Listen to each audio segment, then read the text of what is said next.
Мясной суп, гуляш, котлеты, пирожки, булочки и салаты.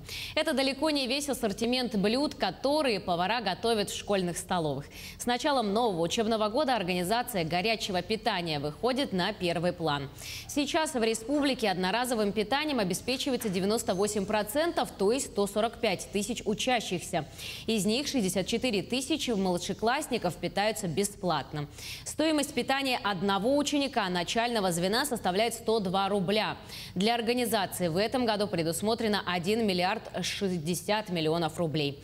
Львиная доля выделена из федерального бюджета. Также детям малообеспеченных и многодетных семей предусматривается компенсация. А повседневное школьное меню составляется по требованиям и правилам Санпина, поэтому в каждом блюде больше витаминов, меньше жирности. У нас по республике несколько разработанных меню. Да? Есть 20-дневное цикличное меню для обучающихся от 7 до 10 и от 11 до 18 лет. Для специально разработанное меню для обучающихся нашей республики с учетом климатических особенностей, да, с учетом возрастных особенностей. И это меню у нас есть на сайте Министерства образования, в баннере питания школьников.